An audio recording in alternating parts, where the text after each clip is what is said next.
Hello and welcome again to Study English IELTS Preparation. I'm Margot Politis. Today we're going to look at intonation, how we use a rising or falling tone of voice to convey meaning. And we'll also have a quick look at how to use commas. But first, let's watch a clip about sleep. We'll see a researcher doing some tests on a subject to see just what the benefits are of an afternoon nap. Researchers at Flinders University say a short sleep in the mid-afternoon could actually increase a worker's productivity. Each subject performed a series of tests before and after their mid-afternoon sleep. Some subjective tests of alertness, fatigue, vigour, and also some cognitive performance tasks, some which are pencil and paper and some that are done on the computer, and also an objective measure of alertness, which is how long it takes someone to fall asleep. So if it takes them a long time to fall asleep, that would suggest that they're quite alert, and a short time to fall asleep would mean that they're quite sleepy. Do you think you were asleep? Yes, hard to tell, but I think so. Okay. I think I did for a bit. For how long? Felt like probably a couple minutes, I reckon. Mm-hmm. Yeah. I want you to do exactly the same thing now. Mm-hmm. So I want you to start here. I want you to go as quickly and accurately as you can until I tell you to stop. All right. So in that clip, we heard a researcher talking to the subject of her tests. You'll notice her intonation changed a lot. Intonation refers to the changes in pitch in our voice as we speak, whether our voices go up or down. Intonation is very important to learn. It has many functions in a language. It conveys emotion. We can tell immediately listening to someone how they feel. Someone can sound happy or sound sad. Hello, how are you? Hello, how are you? Intonation also conveys meaning. It lets the listener know whether something is a question or a statement, or it can indicate different levels of certainty or uncertainty. Hello, are you well? Hello, are you well? Learning intonation is especially helpful for learning to ask questions and indicating what sort of answer we expect. Watch part of the clip again and listen closely to the intonation as the doctor talks to her subject. Do you think you were asleep? Yes, hard to tell, but I think so. Okay. I think I did for a bit. For how long? Felt like probably a couple minutes, I reckon. Mm-hmm. The doctor says to the subject, "Do you think you were asleep?" Does this have a rising or falling tone? Listen again. Do you think you were asleep? Do you think you were asleep? Her voice goes up at the end of the sentence. We call this a rising tone. The rising tone is used for yes-no questions, questions that need a yes or a no answer. Listen now to the second question. Does it have a rising or falling tone? For how long? Felt like probably a couple minutes, I reckon. Mm-hmm. The doctor says, for how long? This is a question too, but it has a falling tone. A falling tone is used with information questions. They're questions that need information as an answer, not just a yes or no answer. The man answers with a statement. A couple of minutes, I reckon. This takes a falling tone.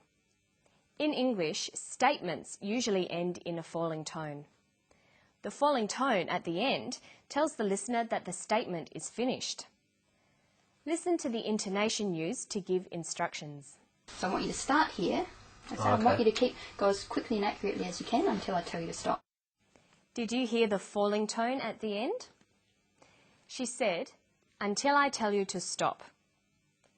This tells the listener that this is the end of the instruction. So let's look at when to use rising and falling tones again. A rising tone is used at the end of yes-no questions and a falling tone at the end of information questions. Falling intonation is also used with statements. These are very general rules, but they can help you to work out what you as a listener are expected to say and can help you as a speaker to convey your meaning. Now let's look at one last example of intonation. Listen to what happens when we have a list in a sentence. Here's a very complicated list. Some subjective tests of alertness, fatigue, vigour, and also some cognitive performance tasks, some which are pencil and paper and some that are done on the computer, and also an objective measure of alertness, which is how long it takes someone to fall asleep. So she uses a variety of intonation. She uses rising and falling tones, and a tone that's neither rising nor falling, just a flat tone for the items in the list. This tells the listener that she hasn't finished her list of tests. And then, for the very last item in the list, how long it takes someone to fall asleep. She uses falling intonation. This is how we know the list is finished. We generally use falling intonation for the last item in a list. So you can see there are some rules for intonation, but of course it varies according to the situation and our attitudes to the topic. Okay, so when we're talking, we use intonation, pauses and body language to convey meaning. But what about when we're writing? Well, we need to use punctuation. Let's start with one of the most common but difficult punctuation items, the comma. Commas are used to help readers understand the exact meaning of a sentence. They're like pauses in speech. A comma in the wrong place can give the wrong meaning to a sentence. For example, look at these two sentences. Stop, Jane. Stop, Jane. In the first sentence, the comma shows where there is a pause in speech. Stop, comma, Jane. And this tells us that the speaker wants Jane to stop. In the second sentence, there is no pause and no comma. Stop, Jane. With no pause, we know that the speaker is telling someone else to stop Jane. Let's look at some rules about using the comma. First, commas are used to separate items in a list. Look at the way commas are used here. Some subjective tests of alertness, fatigue, vigour, and also some cognitive performance tasks. Okay, so notice that when we write down her speech, we put commas where she uses pauses, and we use intonation to separate the items in a list. We write alertness, comma, fatigue, comma, vigour. We read this as alertness, fatigue, vigour.